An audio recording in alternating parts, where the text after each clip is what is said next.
수고하고 무거운 짐진 자들아 다 내게로 오라. 수고하고 무거운 짐 중에 하나거든요.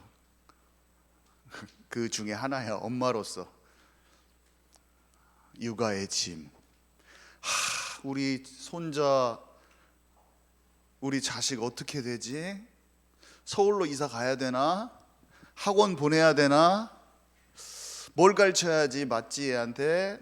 이 고민. 오늘 그냥 본문에 딱 써 있는 걸로 쉬워요. 하나님과 함께하는 상태로 들어가면 하나님의 것을 발견하고 여호와의 복이 들이닥치는 거예요. 그 인생에 여호와께서 인도하시는 그 인생을 살게 되면서 다 찾아낼 수 있는 거죠.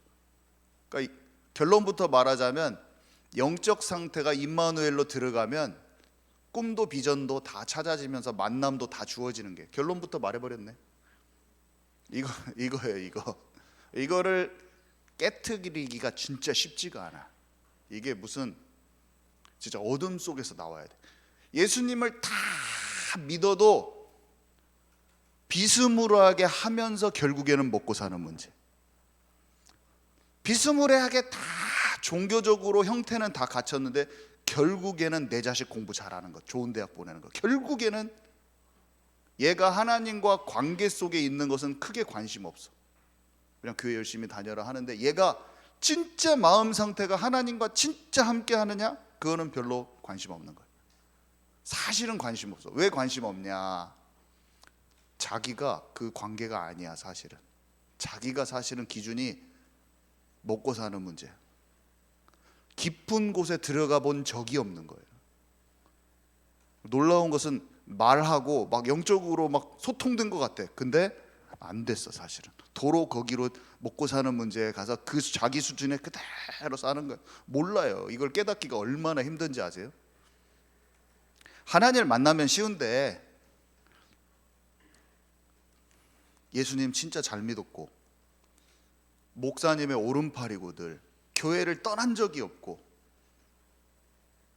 근데 그 모든 공부의 짐, 성공하려는 목표를 가지고 교회에서는 헌금 최고로 많이 내고 목사님 오른팔하고 차량 운행 다 하고 찬양 사역 다 하고 그 짐을 갖다가 성공하려고 하는, 내가 결정해 놓은 꿈을 쫓아가는 자아실현의 꿈을 끝내 못 내려놓고 힘든 거예요. 그래서 기독교인으로 껍데기를 다 싸고 있는데 나도 모르고 우리 부모도 모르고 하나님을 믿는데 내 자아 성공을 위해서 끝까지 가고 있는데 스스로 깨닫지 못하고, 부모는 뭘 기도하냐면 진짜 좋은 대학 가게 하여 주옵소서, 하나님 자녀니까 저 꿈을 이루게 하여 주옵소서. 그 꿈이 하나님이 이끄시는 삶 속에 들어가는 그 꿈이 아니라 저의 자아 실현을 위한, 가로치고 그게 들어야 돼. 저의 자아 실현을 위한 꿈을 이루게 하옵소서. 근데 몰라. 이거 자체도 어마어마한 거죠. 어마어마한 거예요. 그것을 벗어나기까지가 그렇게 눈이 가려져 있고 그런 내 자신을 못 만났어요. 하나님과 나와의 간격은 이렇게 큰데 그렇게 큰 간격에 있는 나 자신을 모르고, 나는 그냥 하나님을 우리 교회에서 최고로 잘 믿는 청년이었다니까요. 근데 하나님과 나의 간격이 안 보이는 거예요. 저는 제 스스로는 안 보여요. 하나님이 저를 보게 해주셔야지 제 간격이 보이지, 절대로 사람은 자기 스스로 그 간격이 안 보입니다. 어디로 들어가야 되는지도 몰랐어요. 하나님과 간격을 하나님께서 보여주시고 메꿔지니까 그때서야 내 마음이, 내 상태가 보여진 거죠. 저는 진짜 기도했거든요. 장학금 받는 거 통과하는 모든 시험에서도 기도했어요. 근데 그 기도가 뭐냐면 나의 꿈을 이루는 기도. 하나님을 진정성 있게 붙들었어요. 그때도 하나님, 집에 돈도 없고 뭐 배경도 없지만 정말 공부하게 해주세요. 순전한 기도야. 그리고 진실된 기도였는데 나의 꿈을 이루기 위한 기도. 우리 어머니도 아들을 사랑해서, 우리 혁이가 진짜 박사 되게 해주십시오. 아들을 위해서 정말 사랑하면서 기도했지만 아들이 잘 되는 거 기도, 그 한계를 벗어나지를 못해. 한나의 나시린의 기도를 할 수가 없어요. 이 아이를 하나님의 손에 맡깁니다. 그 인생을 하나님이 인도하여 주십시오. 이게 아니라 내가 세운 계획 다 세워놓고 거기에서 인도하여 주옵소서. 내가 길을 다 결정해놓고 인도하여 주옵소서. 그러니까 제가 일이 안 풀리고 내가 좀 안 될 것 같으면 막 눈물이 나고 괴로워. 그래서 막 기도, 하나님 이것을 돈을 주세요. 돈을 꼭 갈 수 있게 해주세요. 그리고 다른 사람들한테 뒤처지면 잘할 수 있게 해주세요, 주님. 막 그러면서 삶 속에서는 중요한 순간에 스트레스를 푸는 것은 하나님과 함께함 속에서 푸는 게 아니라 세상 문화, 악한 것을 막 안 할지라도 하나님 안에서 안식을 취하고 평안이 있는 게 아니라 스트레스를 푸는 다른 수단이 또 필요해. 그래가지고 그걸 잊어야 돼. 또 하나님 안에서 여호와는 나의 목자시니 내가 부족함이 없습니다, 이런 고백이 아니고 주 안에서 평안합니다가 아니라 수시로 평안하지가 않아. 수시로 마음에 조급함이 오르고 수시로 경쟁 심리가 나를 휩싸오고 수시로 미래에 대한 걱정 염려가 계속 끊이지가 않는 거예요. 그러면서 약간만 막히면 다시 조바심으로 막 문화를 취하면서 중독 상태로 들어가 버려요. 뭔가 나쁜 중독이 아니라도 내 생각을 딴 데로 분산시키는, 다른 데서 나의 허망한 마음을 채우기 위한 그런 시도를 막 해요. 근데 안 채워지더라고요. 그런 것도 막 대중음악 착 불러봐도 안 취해지. 그게 안 되고 안 되더라고요. 그게 마음의 공허함이 사라지지가 않아. 진짜를 찾아버려야 돼. 진짜. 제가 저는 그래도 어쨌든 중고등부 전도사를 하고 목사를 하는데 하여간에 답은 알았어요. 확실히 뭐가 모자랐고 뭐가 비어 있었다는 거 확실히 안다니까요. 확실히 뭐 때문에 힘들었는가, 내 인생이 뭐 때문에 힘들었는가 하나는 확실히 알아요. 그리고 그게 채워졌다. 진짜 채워졌어. 진짜 그렇게 마음이 시원하더라고요. 그렇게 마음이 시원해요. 진리를 알지니 진리가 너희를 자유케 하리라. 저는 이 말씀이 제게 응했어요. 믿음은 바라는 것들의 실상이요 보이지 않는 것들의 증거라. 이 말씀이 믿어져 버렸어요. 저는 믿어진 게 아니라 그 말씀이 제게 응했어요. 저에게 성취됐어요. 본토 친척 아베 집을 떠나서 내가 너에게 지시할 그 땅으로 가라. 그거하고 똑같은 인생이 내게 펼쳐졌다는 게 성취돼 버렸다는 그 말씀들이. 그렇게 궁금했었는데 하나님의 말씀이 궁금하고 그렇게 이해가 안 갔는데 뭔지 이해가 될 뿐만 아니라 그 믿음의 사람들의 여정이 내 것이 돼버렸다니까요. 이 상쾌함과 이 즐거움, 눌리지 않는 데서 공부를 마지막 2년 정도 하고 제가 박사 마쳤잖아요. 참말로 다행히도 박사 마치기 2년간의 그 과정이 진짜로 눌리지 않는 공부. 우리 자경사모가 증인이잖아요. 지독하게 눌린 제3도 보았고 극복해지면서 하나님이 주시는 공급받는 힘을 가지고 넘어서는 것도 옆에서 목격했죠. 그리고 제가 막 그 하나님께서 주시는 통찰력과 지혜를 집에서 막 포럼할 만큼 그 하나님의 증거가 제게 임했죠. 처음에는 먼저 평안함부터 왔죠. 평안. 너무나 힘들고 걱정되고 이랬는데 그런 걱정되는 마음이 점차 사라지는 것도 봤을 거고, 제가 지독히도 풀지 못하는 문제 4년 동안 내가 잡고 있었는데 도대체 답을 모르고 있는 문제가 어느 날 한 저녁에 탁 풀어지는 것도 봤어요. 제가 그걸 누구한테 최고로 먼저 말했겠어요. 막 너무 기뻐가지고 막 말했죠. 근데 눌린 그런 마음이 없어지니까 사고가 눌려 있어서 그걸 못 푼 거였어요. 공부를 열심히 하려는 나의 의도가 참 좋았지만 눌리는 거야. 생각이 눌리고 시야가 좁고 막 이게 아니면은 나는 죽을 것 같은 거야. 그러니까 더 안 돼 버려. 막 운동하러 딱 들어갔는데 그 운동에서 막 내가 한번 잘해보려고 하는데, 아이들 어렸을 때 막 조금 안 되면 더 안 돼 버려. 막 이게 막 더 꼬이고 막 더 안 돼 버리고 막 긴장하면 더 안 되잖아요. 내 삶이 걱정, 염려, 막 불안, 조급증이 스트레스가 깔려 있는데 내가 그거를 알지 못하는 상태. 나 자신은 알지 못하고 그냥 다른 사람도 그 정도 스트레스 받는구나 그렇게 생각하고 그냥 열심히 한 것으로는 안 되더라고요. 그게 안 열어져.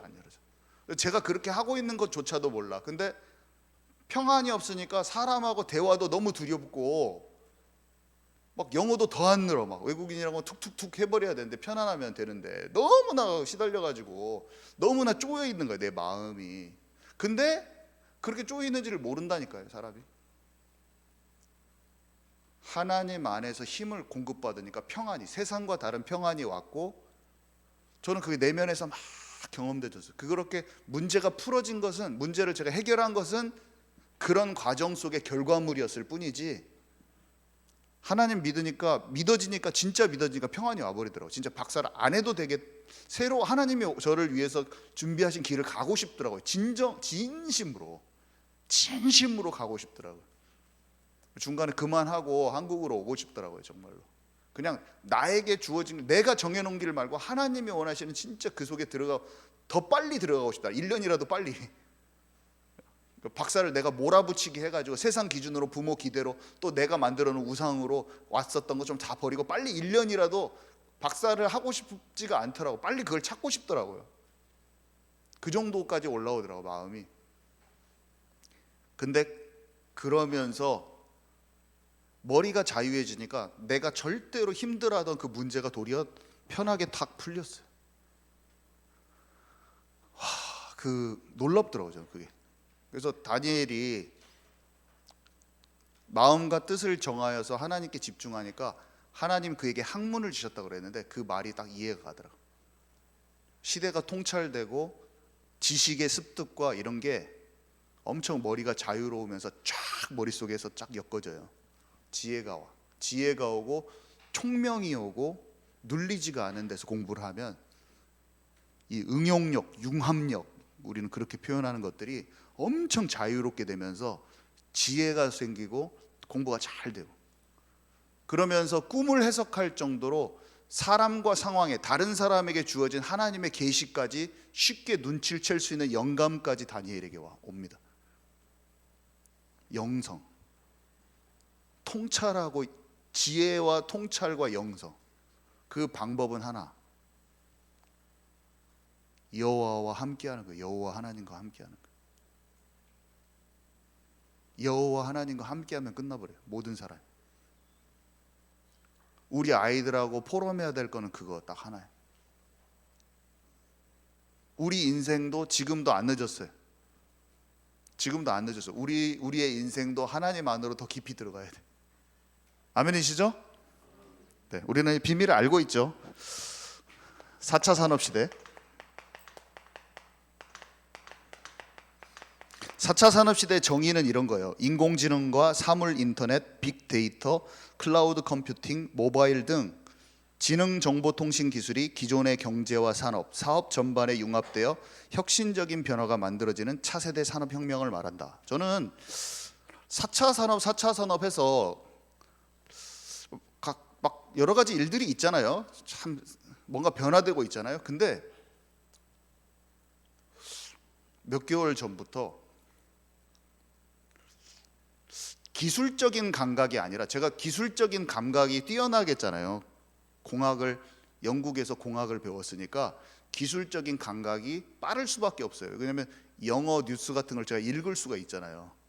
인공지능 뉴스, 매거진 이런 게 잡지가 생기면 저는 그걸 영어로 바로 봐버리니까 한국에 들어오지 않는 기사를 저는 다 읽을 수가 있어요. 대략 팍팍팍 읽어버려요. 그런 거 읽는 거 관심이 있어요. 아직도 재미가 있어요. 저는 목사이자 과학자거든요. 이미 과학자인데 목사예요. 목사 과학자예요. 그래서 과학의 영역의 흐름을 잘 보게 돼 있어요, 다른 사람보다. 근데 과학적인 기술이 진보되는 것을 눈치챌 수 있는 저의 그런 감각을 넘어선 영적으로 시대가 변동하는 게 이렇게 느껴지는 게 많이 느껴져요. 약간 그런 생각이 들어요. 요셉에게 세상이 움직이는 것에 대한 통찰을 주신 것처럼 꼭 그렇게 알아지는 것 같은 느낌으로 알아죠. 그냥 과학기술이 이렇게 변한다 이 정도가 아니라 시대가 변하는 그 변곡점이라고 하는데, 시대가 변하는 어떤 굉장히 급격하게 변하는 시작점에 와 있다는 느낌이 하나님이 알려주신 것처럼 한마디로 그렇게 많이 느껴져요. 지금 시대는 그 시대라고 저에게 하나님이 막 말씀해 주시는 것만 같이 그렇게 느껴지게 많이 느껴지는데, 옛날에 정보화 시대가 시작될 때 인터넷에 깔리니까 사람의 이 사회 생활이 바뀌어 버리잖아요. 아시죠? 제가 설명을 쉽게 하려고 지금 하는 거예요. 집에 컴퓨터가 막 처음에 컴퓨터 생길 때 어땠어요? 처음에는 이게 퍼스널 컴퓨터, 개인 컴퓨터가 생겼을 때 집마다 다 갖게 될 줄 몰랐잖아요. 핸드폰이 없었을 때와 있었을 때 혁명을 생각해 보세요. 그리고 핸드폰이 또 스마트폰으로 바뀌어 가지고 이걸로 막 영상 다 보고 그런 것들이 있었잖아요. 인터넷이 되니까 갑자기 이메일 같은 게 생기면서 검색 엔진이, 사람들이 막 검색 엔진, 지금 구글이랑 네이버 이런 거 쓰는데 그 전에 막 중간에 변화되는 막 그런 시점들이 있었어요. 어떤 기업들은 생겼다가 없어지고, 막 이메일 회사도 여러 개 생겼다가 나중에 한 메일하고 몇 개만 남아 다 없어지고. 지금 시대가 빅데이터하고 인공지능을 통해서 그런 시대를 거쳤던 것처럼 지금 갑자기 급격하게 지난주, 어제, 오늘 계속 바뀌면서, 인공지능 매거진이 옛날에 컴퓨터 막 생겼을 때 월간 PC 잡지 이런 거 해가지고 사람들이 맨날 집에서 보고 그런 거 혹시 기억나신지 모르겠어요. 저 초등학교 때. 지금 개인 컴퓨터가 생겼던 것처럼, 인터넷이 생겼던 것처럼 인공지능과 빅데이터를 통해서 사람을 도와주는 인공지능, 각 사회 모든 전반의 모든 영역에 인공지능으로 컴퓨터에서 도와주는 도우미가 앞으로 생겨버립니다. 한 3, 4년 이내. 지금 그것을 폭발적으로 사람들이, 전문가들이 계속 나와서 패널들이 계속 나와서 얘기하고, 지금 시작됐어요. 시작. 그 플랫폼 전쟁, 인공지능으로 나와지는 도우미 그 만드는 경쟁이 지금 애플, 구글, 메타라고 하는 페이스북, 거기서 전부 다 경쟁을 하고 있는데 난리 법석이라고 보면 돼요. 지금 잘 모르시잖아요, 그죠? 모르시잖아요. 나이도 연배도 있으시고 그래서 뭐 젊은 사람들은 좀 알아요. 지금 이게 그냥 봐보세요. 제발 들어보세요. 진짜 3, 4년 후에 어떻게 돼요? 전부 다 그게 다 바뀌어버립니다. 이제 지금 5년 안에 그냥 완전히 다 바뀌어버려요. 지금 그게 시작됐어요. 인터넷 만들기 시작한 것처럼. 근데 예를 들면 뭐냐면 이런 거예요. 바둑에 처음 알파고가 나오고 사람이 이겼잖아요. 바둑계라는, 뭐 우리가 의사들의 그래서 의사들 계, 뭐 변호사들 그런 사회, 또 목사들 사회, 뭐 학교 선생님들 사회, 금융업계, 막 이런 여러 가지가 있죠. 교육계, 뭐 이런 데가 있잖아요. 그런데 바둑하는 사람들을 있는 데를 바둑계라고 해봐요. 거기를 처음으로 인공지능이 들어왔어. 그 영역에, 그 도메인에, 그 영역에 들어왔다고요. 그러니까 어떻게 됐냐면 1차적으로 바둑을 해설해 주는 사람이 어떤 식으로 바뀌었냐면, 프로 기사가 못 이겨요. 바둑을. AI가 더 잘 찾아요. 다음 수를. 옛날에는 프로 기사들이 나와서, 고수가 나와가지고 해설을 해줬어요. 지금 TV를 가면 AI가 해석해주고 그것에 대한 설명을 합니다. 그 고수가 이것이 그랬을 것이다, 이런 식으로 해요. 변호사 일도 마찬가지고, 의사가 어떤 것을 진단하는데 AI가 더 잘 진단해. 공사판 현장에서 어디 무너지는 데를 사진 딱 찍으면 더 잘 찾아. 앞으로 AI를 가지고 얼마나 그 결과를 잘 도출해내는 것을 도와주는, 그것을 AI가 내놓은 결과물을 잘 분석해줘서 도움을 주는 형태로 다 바뀐다고 사람들이 많이 얘기합니다. 이미 글과 그림을 도저히 바뀔지 않는 영역, 바뀔 것 같지 않은 영역, 창조적인 영역이 뭐냐면 글쓰기나 뭐 그림 그리기 이런 거거든요. 예술 분야. 거기에 더 잘 동작을 해. 40%에서 60%가 작가와 화가를 대체한다고 지금 전문가들이 다 평가를 해. 지금 책이 생성 AI라고 하는 그 지금 인공지능 분야 가장 많이 나온 책이 지금 그 주제만 해가지고 책이 일주일에 수십 권이 나오고 있어요. 왜냐하면 그거를 빨리 사람들이 캐치하고 알아가고 배우고, 우리 삶에 인공지능이 딱 붙어서 움직일 거예요. 여러 가지가, 쇼핑, 뭐 글쓰기부터 전부 다. 그래서 고등학교 과정에 지금 넣는다고 하잖아요. 인공지능 자체를 애들이 지금부터 배워야 된다고. 왜 그러냐면 그거 우리 삶에 그냥 들어오니까. 우리가 슈퍼컴퓨터는 적그리스도야 막 이런 수준으로 하면 안 돼요. 뭐 어떤 사람들은 또 그렇게 하고 있어요. 인공지능 막 얼굴 인식하니까 막 이렇게 해가지고 이거 기괴하게 로봇가 막 움직이는 거 있으니까 이런 거 다 마지막 들어가고 있어, 다 적그리스도야 막 하면서 막 좀 약간 그거는 좀 아니에요. 왜 아니냐? 요셉이 최고의 강대국에서 최고 우상 문화에서 바로 밑에서 경제를 움직여버려요. 그 나라 시스템, 그때는 최고로 그게 AI처럼 최고로 발달되어 있는, 그 전 세계에서 최고로 발달되어 있는 그 곳에 가서 산으로 들어가가지고 나 예수 믿어야 되겠으니까 나 건들지 마, 산으로 들어가지 않고 가장 강대국에서 그 강대국의 경제 시스템, 산업 시스템 그 안에서 배워가지고 영적 싸움에서는 그 사람과 동화되지 않아. 영적으로는 바로하고 동화되지 않은데 시스템은 바로보다 더 잘 이해하면서 답을 딱 내주면서 영적 싸움에 승리하면서 부를 딱 땡겨버려요. 결국에는 부가 이동을 해버려요. 영적 싸움에 승리했는데 부가 이동을 하면서 사람을 살리거든요. 자칫 잘못 생각하면 산으로 들어가서 수도원 생활을 할 수 있어요. 예수님 믿는다고.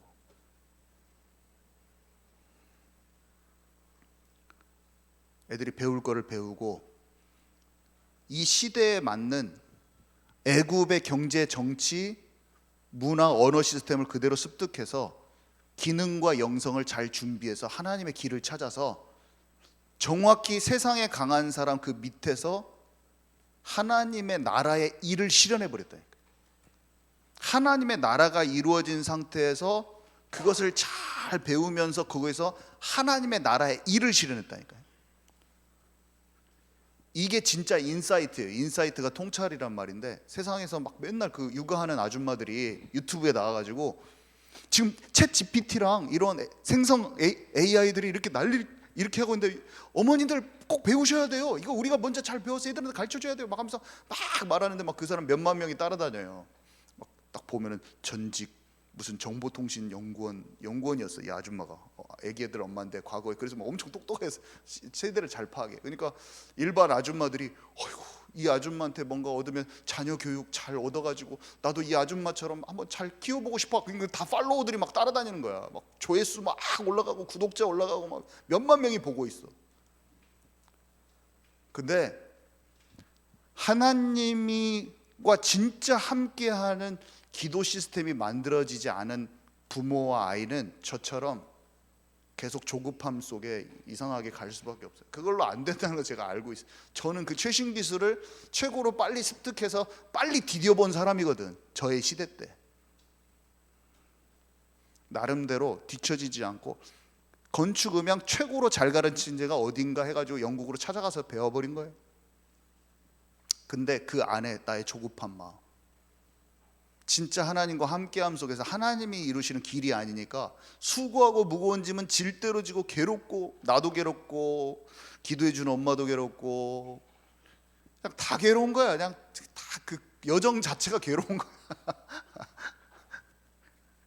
우리는 그것을 전달하면 안 되잖아요. 말씀에서 정확히 믿음의 사람들의 여정을 우리가 소화하고 믿음으로 고백하고 우리가 하나님께 소망을 두고 인도받아야 될 거는 이거라고 포럼이 일어나 버려야 돼.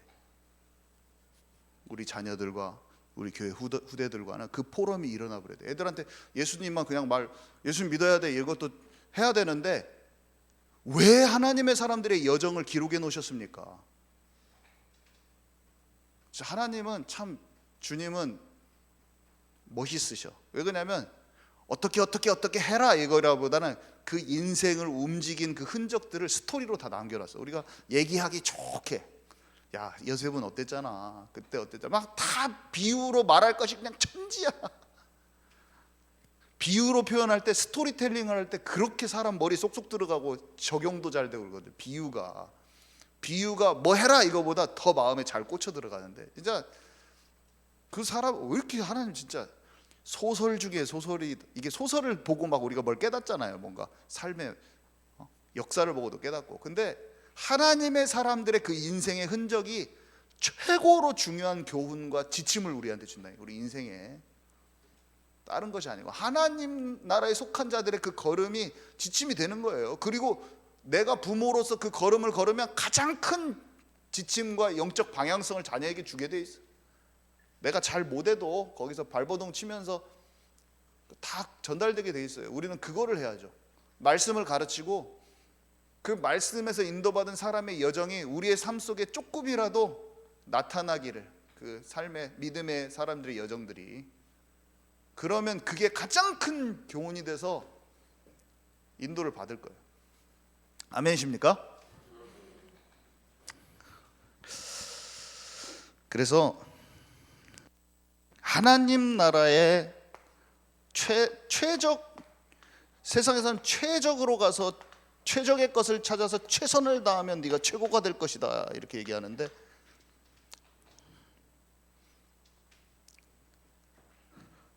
하나님의 나라의 것을, 하나님 나라의 최적을 찾지 못하면 사실은 비교의식, 경쟁 심리, 이거 엄청 고통당하죠. 근데 하나님이 나에게 주신 것, 하나님이 나에게 주신 것을 찾는 것이 하나님의 나라의 최적이에요. 세상에서 최적의 것을 세상의 것 아무리 찾아봤자 비교의식과 경쟁 심리에 시달리죠. 나에게 주신 나만의 달란트죠. 세상에서는 최선을 다하라고, 최선. 그래서 무조건 열심히 안 하면 또 막 혼나고, 막 무조건 열심히 해야 된다. 근데 하나님의 준비하심을 우리는 찾는 거예요. 만남이든 배울 것도 보디발 장군 집에 인도를 받잖아요. 하나님의 준비하심이 거의 기다리고 있어. 사람도 모든 배울 수 있는 시스템도. 하나님의 시간표에 그쪽으로 하나님의 준비를 만나게 되는 그것이 하나님 나라 영역의 최선이에요. 우리 아이들은 열심히 하는 게 아니라 인생에 하나님이 준비하신 것을 만나야 돼요. 하나님이, 우리도 마찬가지예요. 열심히 일해서 돈 번다, 그거는 수고하고 무거운 짐지고 피곤한 인생이에요. 여호와께서 함께 하심으로 그가 보디발 장군 집에 가정 총무로 들어간 때부터 여호와께서 그 집에 복을 내리신지라. 약간 내가 열심히 한 게 아니라 하나님과 함께하는 중심 속에 있는데, 그 장소로 인도받은 것도 하나님이 하신 것이고 여호와께서 복이다. 네 손으로 하는 모든 일에 내가 복을 다 준다. 네가 들어와도 복을 받고 나가도 복을 받다.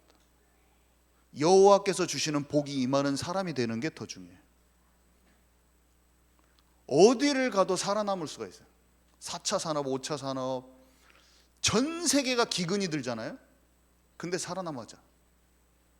살아남는 게 아니라 부가 이동을 해버려요. 부가, 이 사람 삶으로 전 세계의 가장 강력한 부가 이동이 요셉의 집으로 이동해버려요. 요셉의 곳간으로 이동을 해버려요. 살아남는 수준이 아니라 전 세계를 움직이는 부가 임해버린다니까. 우리는 내 기준을 자꾸, 예수님 믿으니까 이제 착하게 살다가 입에 풀칠은 딱 하고 예수님께 죽으면 믿음을 지키고 죽어야지, 이거 자기 생각일 수도 있어. 입에 풀칠은 하게 하시겠지, 죽지는 않을 거야, 하나님 살아계시니까. 조금 이거 믿음이 너무 낮은 믿음이야. 하나님의 것이 나의 것이 돼야 돼. 하나님의 것이 나의 것이 돼. 그러니까 무조건 부자가 되는 것도 아니에요. 자, 최고가 되라고요. 근데 하나님이 나를 향한 인생의 그림, 나를 향한 그림을 찾는 것이 넘치지도 않고 모자라지도 않고,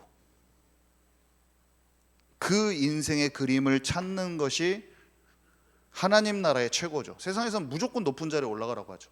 무조건 높은 자리에 올라가도 버틸 힘이 없으면 노무현 대통령처럼 죽는 거예요.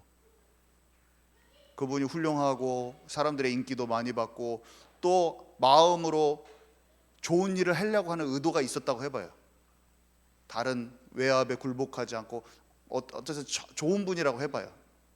그래도 자기에게 오는 압박을 견딜 수 있는 힘은 없어서 자살하는 거야. 아무리 최고의 위치에 가도 하나님이 나를 향한 그림, 그것을 아는 것이 하나님 나라의 최고예요. 눌린 마음에서는 절대로 알 수가 없어요. 좁은 시야에서는 절대로 알 수가 없는 거예요. 영적으로 눌리면 알 수가 없어요. 우리가 무엇을 내가 영안, 지금은 제가 말씀드린 거는 영적인 힘이 공급돼서 내 영안이 열어질 때 이거를 알 수 있는 거예요. 인터넷에서 지금 최고의 조회수를 기록하고 최고의 구독자들을 기록하고 있는 육아를 담당하는 아줌마들은 전부 다 세상의 최적최선 최고만 얘기하고 있어요. 그래도 그렇게 사람들이 많이 따라가. 거기에서 제가 드리는 인사이트는 말이죠 막 하면서 제가 여러분께 오늘 소개해드릴 인사이트는 막 하면서 막 말해줘요. 막 그거 들으면서 막 댓글이 막 너무 감사합니다. 제가 이런 걸 알아서 너무 감사해요. 막 아줌마들이 막 수백 명 달려 있어요 댓글. 그럼 제가 보면서 이거 어찌까 이거 엉뚱한 거 막 엄청 하고 있네. 답이 없는데 답을 알고 싶어가지고 너무 급변하니까 세상이. 우리 자식들 어떻게 하지? 먹고 사는 문제 어떻게 하지? 막 염려가 되는 거야. 근데 자기는 답이 없고 뭔가 똑똑하고 내가 모델이 됐으면, 나의 모델이 됐으면 좋겠는 사람을 인플루언서들 중에서 찾는 거야. 유튜버 중에서 내가 좀 나보다 좀 더 똑똑하면서 잘 내 자녀를 어떻게 해서든지 잘 이끌고 싶은데 여기서 뭐 하나 정보를 얻을 수 있을까? 통찰을 얻을 수 있을까? 그 인사이트를 얻을 수 있을까? 해가지고 막 그 육아를 놓고 보고, 어떤 사람은 주식, 이제 돈 먹고 사는 모델, 주식 사이트를 전부 다 구독해가지고 그 인사이트 파이프라인 구축해가지고 어떻게 하는지 막 계속 돈을 어떻게 일 안 하고 어떻게 돈을 벌까 막 그것만 계속 또 구독하고 있어.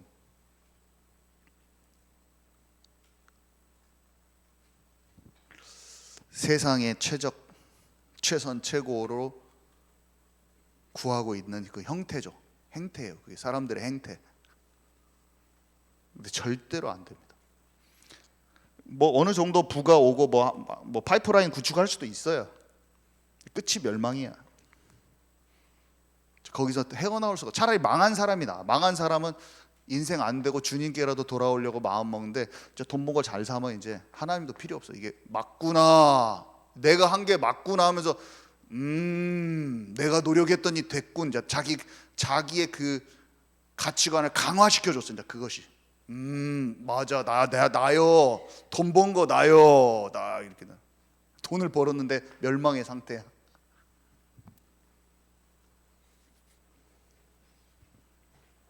그래서 꼭 포럼해야 될 내용들 간단하게, 부모와 자식들이 꼭 포럼해야 되죠.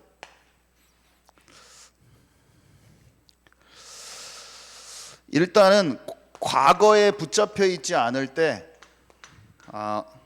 하나님이 원하시는 그림을 그릴 수가 있어요. 요셉의 형들은 대부분 사람들, 그러니까 자신만의 상처에 다 매여 있습니다.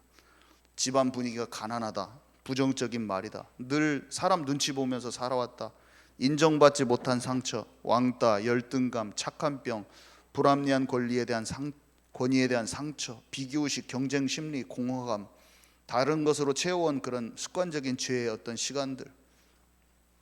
우리 아이들은 마음이 백지 같아서 스폰지 같이 다 빨아들이잖아요. 그리고 부모가 영적인 고아하고 방황을 해왔어. 그러면 그 집에서 쏟아내는 다 말들을 다 먹고, 치유받지 못한 그런 말과 행동을 다 먹고 속에 어두운 그림들을 다 그려버려요. 미래에 대한 하나님이 원하시는 하나님의 그림이 아니라 그 눌린 채로 막 다 그려버리는 거죠.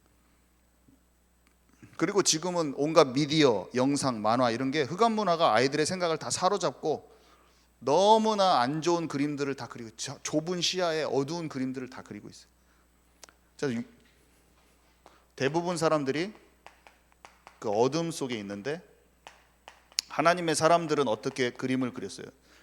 그 상처를 넘어선 거예요. 한마디로 요셉은 형들한테 받은 배신, 가정의 상처 벗어나고, 부모 없는 거 벗어났고, 편모 편부 가정 아이들이 복음으로 시작하면 이걸 벗어날 수가 있잖아요. 그죠? 어떤 것도 못 벗어납니다. 이 상처에서 벗어나고, 그 힘은 하나님 만나는 것밖에 없어요. 복음으로. 사무엘 외로움에서 혼자서 커온 것에서 벗어났죠. 다윗은 형제 자매들에게 따돌림 당하는 거, 객이 됐다. 내가 형제와 자매들에게 객이 됐다. 모세는 부모와 전혀 다른 나라에서 사는 것을 넘어섰어요. 다니엘은 자기 친구들이 교회 다니는 친구들인데 전부 다 예수 안 믿어. 한마디로 자기만 믿는 거예요. 그 넘어서 버려요. 친구들이, 세상에 동화되어 있는 친구들을 넘어서 버려 혼자.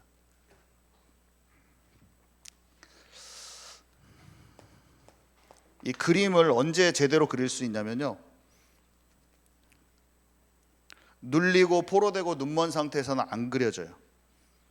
우리 아이들하고 포럼해야 되죠. 이 사람들이 그릴 수 있었고 하나님의 것을, 미래를 볼 수 있었던 것은 영적인 마음의 여유와 하나님 주시는 소망과 평안과 담대함과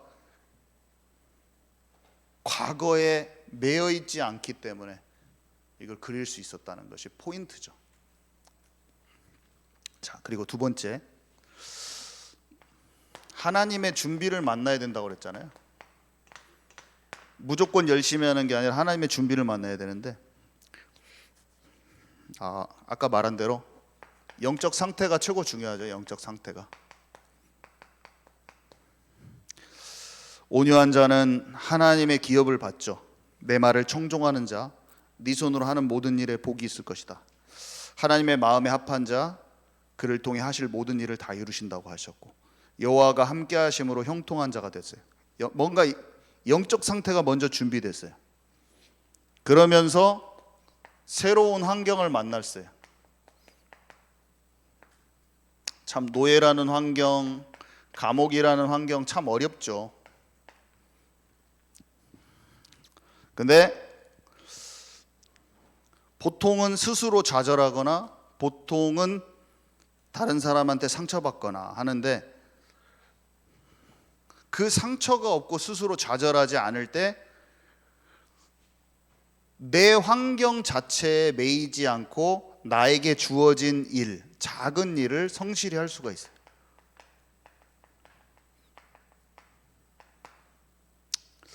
영적 상태가 준비가 안 되면 여기 막 흔들리고 있기 때문에 작은 일을 성실히 할 수가 없고, 그것이 미래랑 연결되는 소중한 일이라는 것도 깨달을 수가 없죠. 근데 하나님과 함께하고 마음이 평안한 사람만 지금 그 일을 평안한 상태에서 습득할 수가 있어요.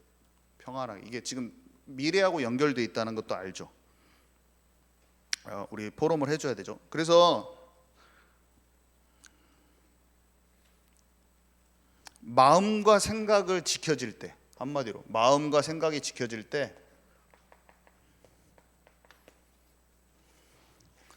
아까 말한 대로 학문과 통찰력이 임했다고 그랬잖아요. 하나님의 것을 알 수가 있어요. 우리가 학원도 다니고 과외도 해야 됩니다.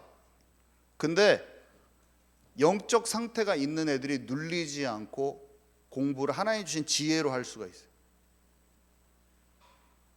배우는 것을 아무리 좋은 소스를 갖다 줘도 머리가 눌려 있으면 아무리 좋은 책을 봐도 안 돼 버려요. 머리가 열려야 된다는 게 있잖아요. 그게 세상적으로 열리는 거하고 영이 열리는 거하고 좀 달라요. 하나님께 집중이 되면 다니엘에게 학문이 주어졌거든요. 학문. 그거는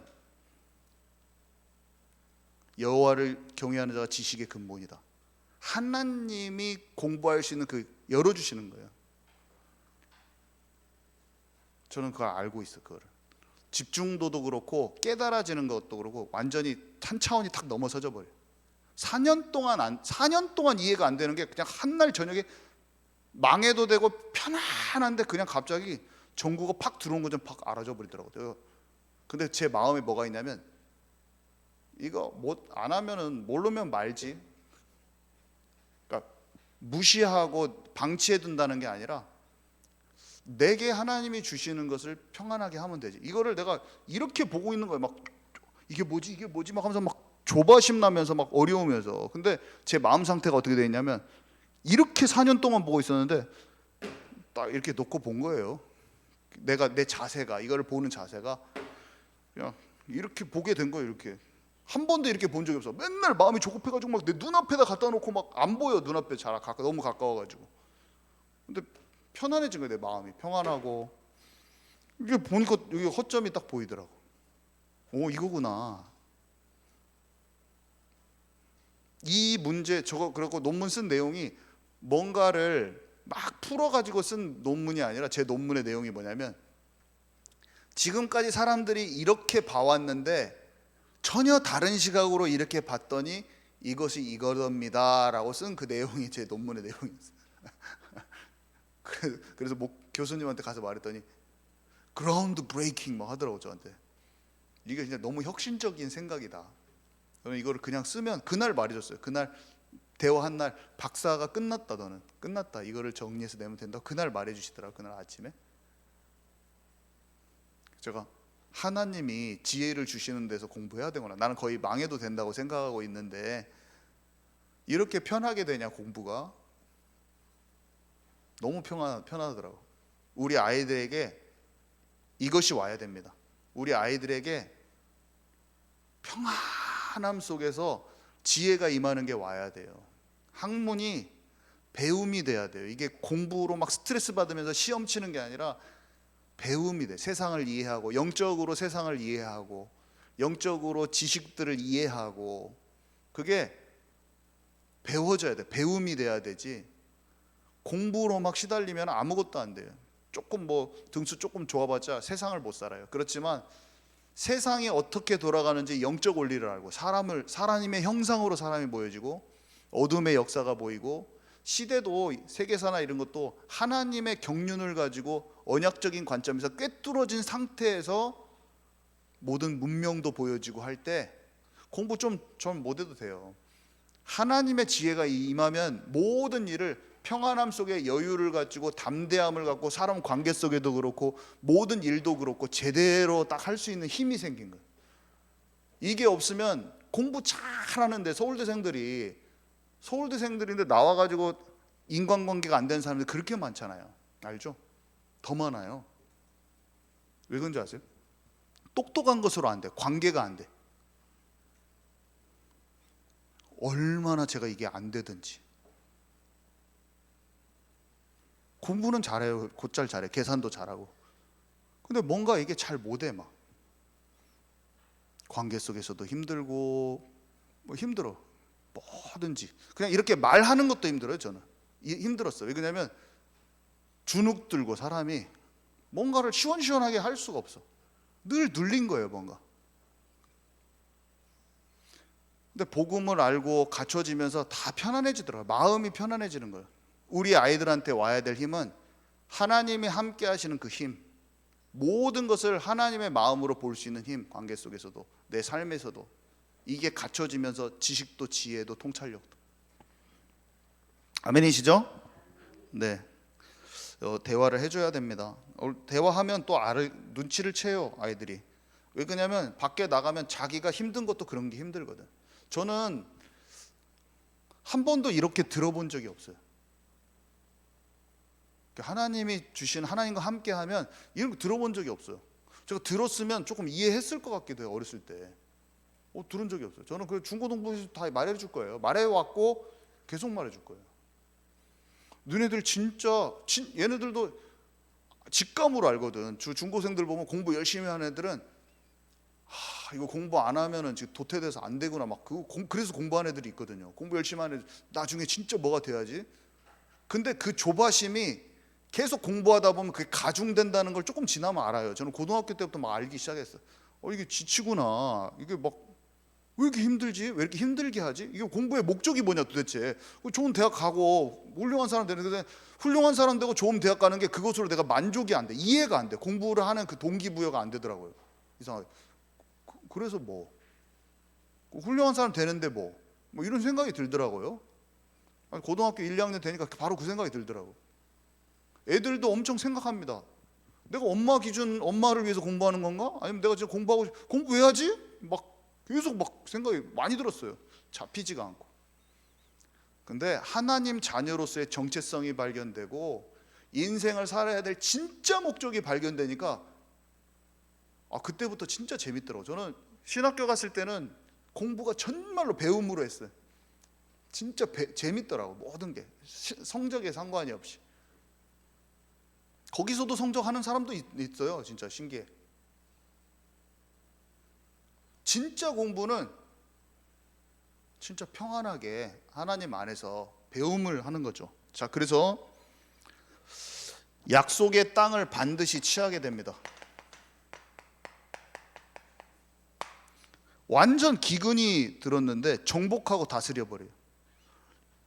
요셉은 복음 없는 세상을 무시하는 것도 아니었어요. 우리가 자칫 잘못하면 바로왕 같은 사람, 에이그 복음도 모르는데 대통령 하면 뭐해? 이렇게 생각할 수 있는데 그 사람을 무시하지 않아. 엄청 겸손하게 그 사람 앞에 섭니다. 힘센 사람을 또 왕이요, 대통령님, 저는 작은 자입니다, 이렇게 해서 당당하게 그 사람 두려워하지 않고 그 사람을 무시하지도 않고 대단한 사람이라고 치켜세우지도 않아요. 국회의원님, 시의원님, 장관님 이렇게 안 해요. 사람인데 근데 그 사람을 무시하지도 않고 당당하고 평안하면서도 높은 바로가 봤더니 이 사람은 다른 거야. 사람들은 전부 다 자기한테 굽신굽신 하든지 두려워하든지 아니면 잘못해버리든지 이러는데 담대하면서도 여유가 있으면서도 평안하면서도 그 사람 앞에 편안하게 답도 주면서도 시대를 알면서도 또 함다른 거예요. 청년인데 30살밖에 안 먹었는데 그 찌들어 있는 사람들이 아니야. 그 박사와 술객들 이런 사람들 아닌 거예요. 뭔가 남달라.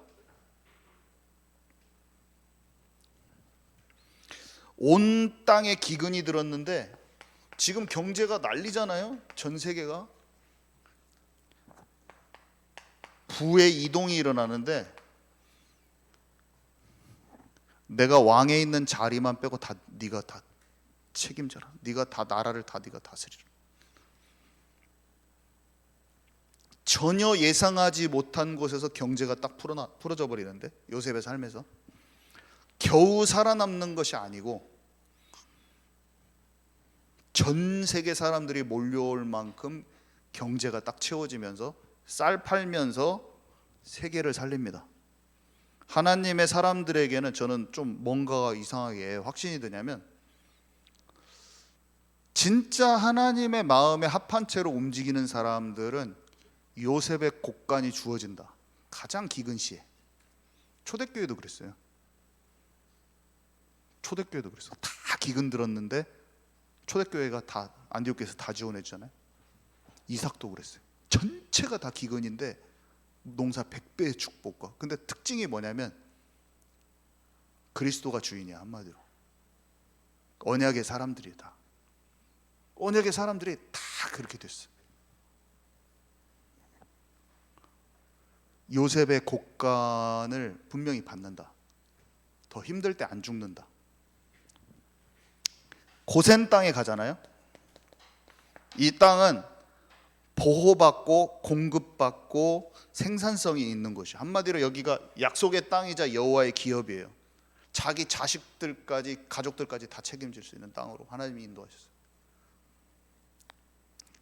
막 먹고 사는 문제 때문에 수고하고 무거운 짐 지고 늘 계산하고 머릿속으로 계산하고 어떻게 하지 돈 벌까 어떻게 하지 먹고 살까 막 걱정하고 있는 우리가 아니라 정복해버려. 그냥 가난에서 벗어나버려.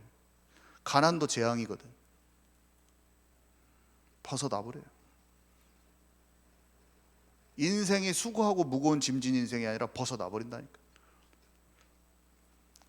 일주일 전에 기사가 떴는데 우리나라의 청년 50만 명이 취업 준비를 안 하고 그냥 쉬고 있대. 준비도 안 해, 구직도 안 한대.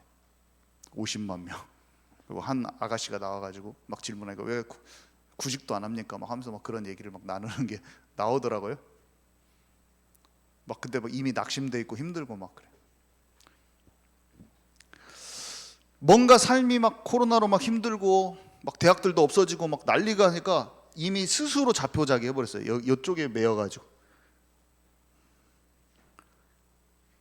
우리는 이걸 딱, 이게 진짜다, 자녀들에게 정확하게 전달해 준.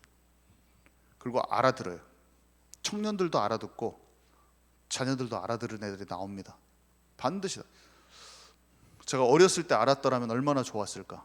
막 그런 힘든 시간을 안 거치고 주님과 함께하면서 나의 길을 더 잘 쉽게 찾지 않았을까, 이런 생각도 들고. 어렸을 때 근데 포럼 한번 들어갑니다, 아이들한테. 자, 그래서 만남과 시스템을 세웠잖아요. 그러니까 바로왕이라는 만남, 불신자의 만남인데, 나 불신자랑 동업 안 해. 저 사람 치유받 받았어. 이게 아니라 그 사람한테 동화는 안 돼요. 그 사람이랑 동화는 안 돼요. 근데 그 사람하고 나하고 엮어주신 하나님의 그 계획을 알고 움직이는 것과 무조건 불신자라고 다 무시하는 것과는 좀 달라요. 우리는 항상 불신자 아니면 치유받지 못한 경제인 다 엮일 수가 있습니다. 물론 하나님이 하지 말라는 거를 그 사람하고 엮어져서 돈 중심으로 움직이면 망해요. 그 히스기야처럼. 히스기야가 교만해가지고, 옛날에 제가 한번 말씀드렸잖아요. 히스기야는 거기에서 막 좀 잘해주니까 그 강대국하고 손잡았다가 다 망하잖아요. 아시죠? 그거 기억하세요? 그런 거 말고 불신자라도 하나님의 나라의 일을, 하나님의 계획이 있는 곳은 그 사람과 영적으로 동화되지 않으면서 하나님의 계획이 돈 중심이 아니고 내가 우선순위가 하나님 나라가 바꿔져 있지 않는 상태에서는 불신자하고 연결돼서 뭐 사업을 하고 했을 때도 하나님께서 하실 일이 있으면 경제가 찾아오는 일을 하나님이 하신다니까요. 이런 원리도 아이들이 다 알아야 돼요. 잘 모르면 어떻게 되냐면 동화돼 버리든지, 그래가지고 막 돈 중심으로 쓸려 가가지고 사기 당해가지고 막 죽든지, 아니면 생각이 갇혀가지고 막 AI는 건드리면 안 돼. 막 그냥 왜 세상 사람들하고는 아무것도 막 다 상종을 안 해버려. 막 다 산으로 들어가야 돼. 그러면 이쪽 극단 아니면 이쪽 극단으로 간다니까요. 세상 사람을 완전히 무시하든지 아니면 거기 동화되든지. 그게 아니고 세상에서 일을 하고 사업을 하고 장사를 해도 나는 영적으로 우상 숭배하지 않고 동화되지 않고 돈 중심이 아니야. 언제나 하나님 나라가 우선순위야. 근데 사람 만났을 때 그 사람 무시하지도 않고 두려워하지도 않고 담대하고 평안하면서도 그 사람을 영적으로 리드할 수 있으면서 하나님의 나라가 이루어지는 쪽으로 움직이는 강하고 힘 있는 자들. 저 이게 안 돼서 맨날 교수님한테 굽신거리고 어디 나가면 두려워서 막 몸이 떨리고 막 이렇게 살았는데, 지금은 알겠어요. 세상과 사람 앞에서 어떻게 내가 어떤 담대함으로 또 어떤 기준으로 어떤 방향을 집중해서 나가야 될지가 이제는 알겠는데, 우리 자녀들에게 잘 가르쳐 줘야 돼. 전달을 잘 해줘야 돼. 이해합니다, 애들 들으면. 그래서 하나님이 미래를 준비하는 그 시스템을 보디발 장군 집에서 다 배웠어요. 그것을 장차 왕 앞에 서서 국가적으로 풀어내는 때가 와버리잖아요.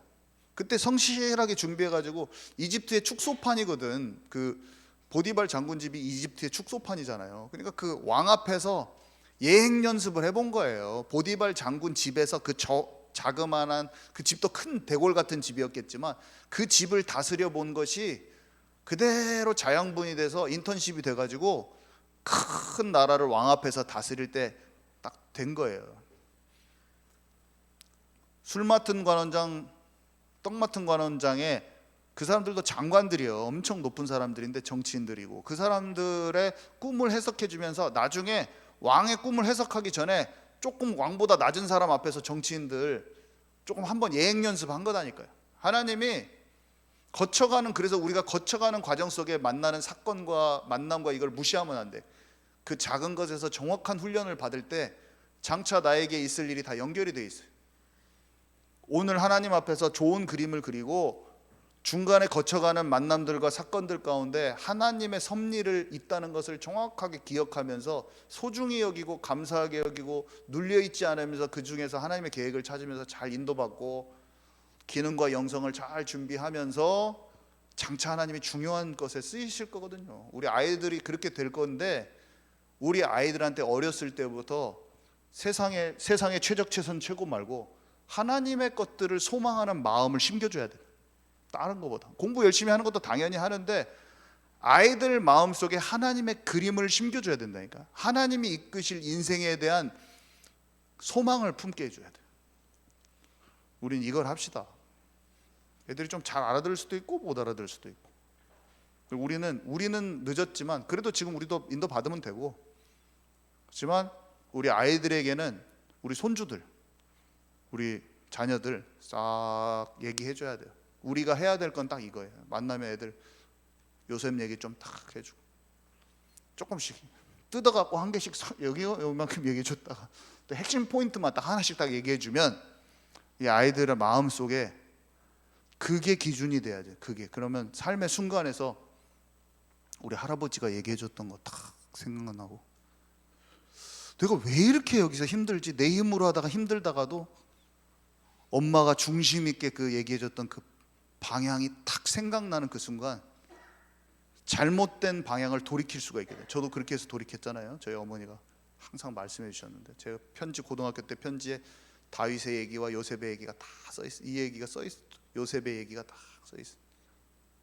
너와 나에게 진짜 필요한 것은, 저희 어머니 수능 보기 전에 제가 너무나 성적이 안 나와가지고 낙심했는데 저한테 학교로 편지가 왔는데 요셉 얘기하고 다윗의 물 맺던 얘기가 쭉 써 있어요. 2장으로 편지가 왔는데, 너와 나에게 지금 필요한 것은 하나님을 진짜, 하나님 백성으로서 하나님을 진짜 믿는 그 믿음이 아니겠냐 하면서 그 얘기를 써놓으셨어요. 내가 나중에 깨달았죠. 30살 초반에 알았죠. 최고로 힘들 때 돌이키는 쪽이 하나님 쪽으로 돌이킬 수 있었죠.